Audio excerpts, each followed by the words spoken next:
Bonsoir à toutes et à tous, bienvenue dans l'édition de 18h du journal de TV Vendée en ce jeudi 20 novembre. Au sommaire de cette édition, des élèves de 5e du collège Axo à La Roche-sur-Yon ont découvert la course en Joëlette, une première étape dans le cadre du programme Axolidaire visant à sensibiliser les collégiens au handicap. Retenez bien cette date, le 12 novembre 2028. Ce sera le jour du départ de la 11e édition du Vendée Globe. Ce mercredi, les organisateurs ont dévoilé les nouveautés, notamment en ce qui concerne les modalités de qualification. Et puis à Beauvoir-sur-Mer, un nouveau territoire est désormais labellisé réserve naturelle régionale. Il s'agit des marais du Bout-de-Sac. Sur 187 hectares, on y trouve une biodiversité aussi riche que fragile. Mais on débute avec le Secours catholique qui a publié ce jeudi son 30e rapport annuel sur la pauvreté. En Vendée, l'association compte 41 équipes locales, 8 salariés et 1910 bénévoles. En 2024, elle a accompagné 14 730 foyers. Les femmes sont majoritaires, elles représentent 57,7% des personnes soutenues. À noter également l'augmentation de la demande d'aide alimentaire. Elle représente aujourd'hui plus de 60% des demandes. Elle était de 40% en 2004. Nous reviendrons plus en détail sur les principales conclusions de ce rapport dans nos éditions de ce vendredi. Sensibiliser les adolescents au handicap, c'est la mission du programme Axolidaire mené tout au long de l'année au collège Nicolas Axo à La Roche-sur-Yon, avec notamment des moments d'échange et divers ateliers. Le premier temps fort du projet a eu lieu cette semaine pour les élèves de 5e lors d'une journée d'initiation et de découverte de la course en Joëlette avec l'association Roulions Ensemble. L'occasion également de rencontrer le parrain de ce projet, un reportage d'Anaïs Escalona. Au collège Axo, on apprend à courir, mais autrement.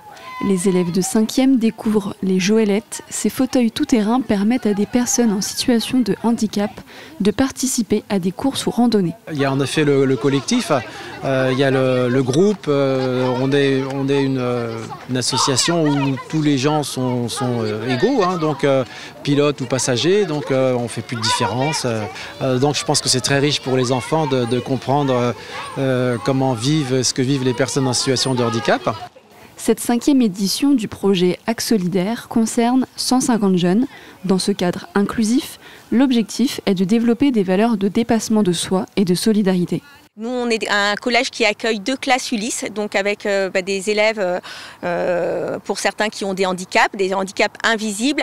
Et dans le cadre de l'inclusion, c'était intéressant de ce projet à titre collectif. Et ce qui est aussi intéressant, c'est par rapport à eux personnellement de développer des valeurs de dépassement de soi, puisqu'à travers le défi sportif, ils vont devoir sortir de leur zone de confort. Dans les classes, les élèves rencontrent leur parrain, Hugues Bourriot. Portant un handicap de naissance, il se réjouit de constater la curiosité des jeunes. C'est eux l'avenir, hein. C'est eux qui vont changer le regard porté sur le handicap, c'est pas nous, hein. Has-been, hein. Et franchement, moi je suis hyper optimiste, ils sont en 5e, il n'y a pas de filtre. Ils m'ont posé des questions qu'on m'avait jamais posées. C'est hyper positif parce qu'ils sont curieux et c'est pas de la curiosité mal placée, c'est de la curiosité bien placée. Prochaine étape, en janvier, une course à l'aveugle pour découvrir d'autres handisports. La 3e édition de la semaine de sensibilisation aux violences intrafamiliales se déroulera la semaine prochaine en Vendée. Cette opération organisée par le conseil départemental va mobiliser plusieurs acteurs, gendarmerie, éducation nationale, enseignement catholique ainsi que des associations. Les cas de violences intrafamiliales, qu'ils soient d'ordre physique, verbal, sexuel ou psychologique, touchent principalement les femmes et les enfants et sont en augmentation. En 2024, en Vendée, la cellule de recueil des informations préoccupantes a enregistré 2703 alertes concernant près de 3700 enfants. Le premier prescripteur d'informations préoccupantes émane bien souvent de l'éducation nationale, mais ça peut être un voisin, ça peut être un maire, ça peut être n'importe quelle structure qui entend, qui découvre ou qui voit un enfant maltraité, subissant des violences. Eh bien, il peut appeler la CRIP. La CRIP, donc cette cellule de recueil d'informations préoccupantes, qui ensuite va faire une évaluation et qui décidera si on doit le renvoyer, cet enfant, on doit le renvoyer vers le juge des enfants qui peut décider d'un placement ou peut-être qu'il n'y a strictement rien, mais en tout cas c'est important de pouvoir signaler ce qui pourrait nous sembler en tout cas être une violence. Nous vous en parlions ce mercredi, les organisateurs du Vendée Globe ont levé le voile sur l'avis de course de la prochaine édition, la 11e. Le rendez-vous est fixé au 12 novembre 2028 à 13h02 pour le grand départ. La construction d'un PC course en dur au Sables-d'Olonne a été annoncée. En ce qui concerne les dépôts de candidature des skippers, ils seront possibles à partir du 16 février avec de nouvelles conditions de qualification et de sélection. Plus de précisions avec Louise Viagé. Route du Rhum, Vendée Arctique ou Transat et CIC, l'une de ces courses devra être validée par le skipper qui souhaite être qualifié pour le Vendée Globe 2028. C'est donc la première condition. Chaque skipper doit terminer au moins une course en solitaire de grade 2 du calendrier IMOCA 2025-2028 sur le bateau sur lequel il fera le Vendée Globe, le tout sans dépasser le double du temps du vainqueur. Deuxième condition, il faut être parmi les 37 premiers du championnat. Les skippers vont pouvoir marquer des points en fonction de leur classement, du grade, de la course et du format de l'épreuve, que ce soit en solitaire, en double ou en équipage. Comme c'est une course de grade 2, donc le vainqueur peut avoir 200 points.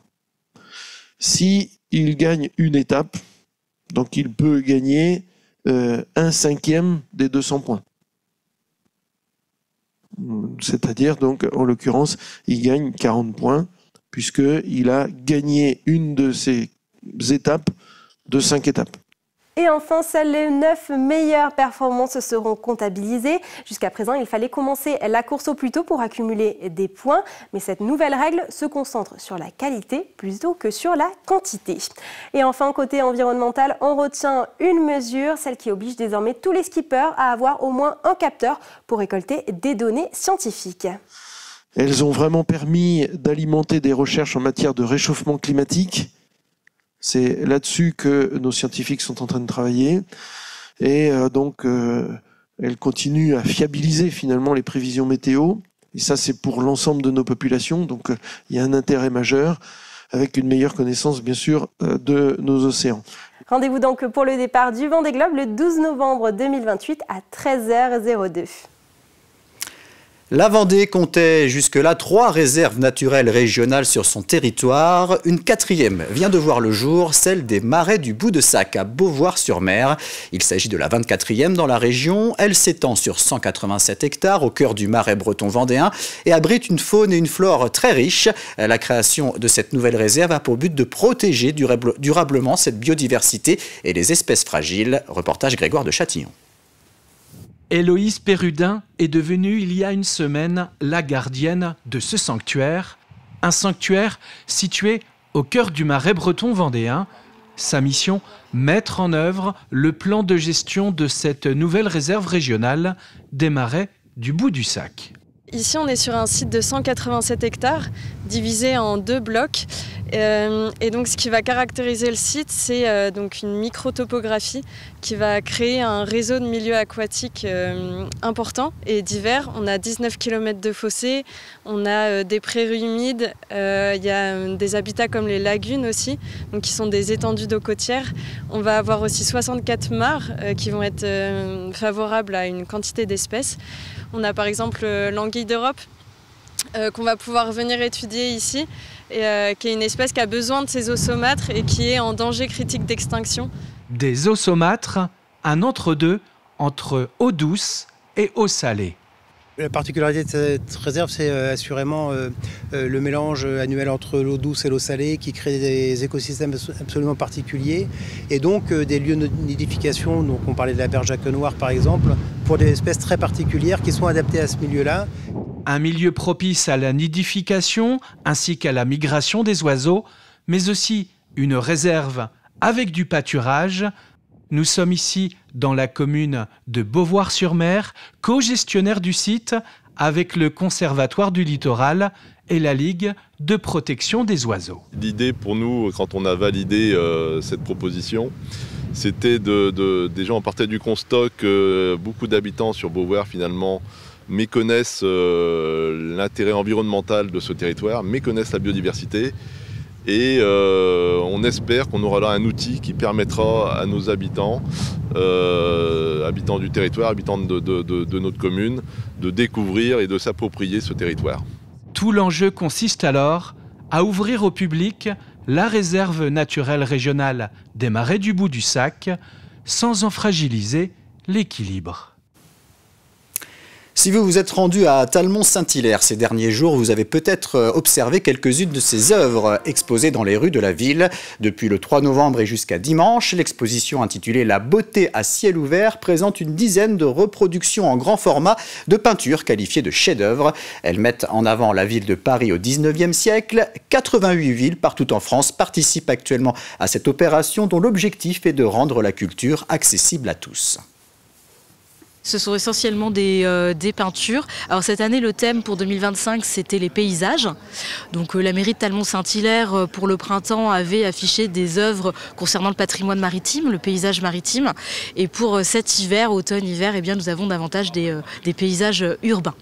Vous avez une partie des œuvres qui vont être vraiment dans le cœur de ville, notamment sur le parvis de la mairie, mais aussi rue du Château, également dans les jardins de la mairie, derrière nous.